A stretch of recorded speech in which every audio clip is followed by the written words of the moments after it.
देखिए, उत्तर प्रदेश में सहकारिता को लेकर के जिस तरीके से अनदेखी की जा रही है, आपने देखा खाद का वितरण के समय पे इटावा और औरैया के अंदर खास करके जो समितियां, संघ थे, संघों को खाद ना देना, उनको वंचित रखना। समितियां हो चाहे संघ हो, उनके पास कुछ ही व्यवसाय होते हैं जिनसे वो अपनी समिति या संघों को चलाती है, उसको मजबूत रखती है और अपनी सैलरी निकालती है। ऐसे में खाद एक बहुत ही महत्वपूर्ण व्यवसाय होता है संघों के लिए। ऐसे में उनको उनसे वंचित रखना निश्चित तौर पे उन्हें कमजोर करता है, सहकारिता मूवमेंट को कहीं ना कहीं कमजोर करता है। इसीलिए जिस तरीके से खाद वितरण में कमी पाई गई, निश्चित तौर पे इससे सहकारिता की जो धार थी उसको कहीं ना कहीं, जो तेजी थी उसमें रुकावट आई है।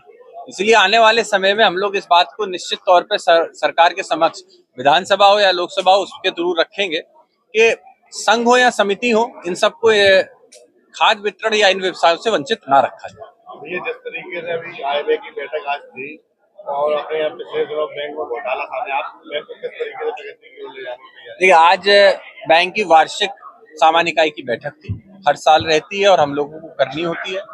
जितने भी कार्यकलाप रहे हैं बैंक के साल भर के, उनको हम अपने डेलीगेट्स के समक्ष रखते हैं। प्रॉफिट लॉस क्या रहा है वो समक्ष रखा जाता है, सारी पोजीशन बैंक की जो है उनको समक्ष रखा। आज हमने सारी बातें रखी।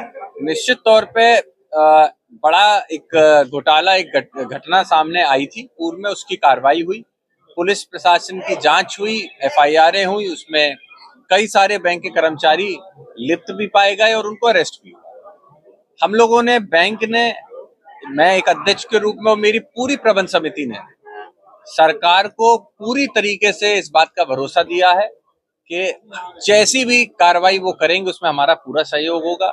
हम लोगों का, बैंक का, प्रबंध समिति का, हम लोगों का सिर्फ इतना मानना है कि जो फाइनेंशियल लॉसेस बैंक को हुए हैं वो हम लोगों को पूरे अगर करने हैं तो उसका तरीका यही है कि जितने भी ये कर्मचारी हैं, इनके द्वारा जो भी चल अचल संपत्ति इस धांधलीबाजी के द्वारा जोड़ी गई है, उसकी नीलामी कर बैंक की जो फाइनेंशियल लॉसेस हैं उनको हम पूरा करें।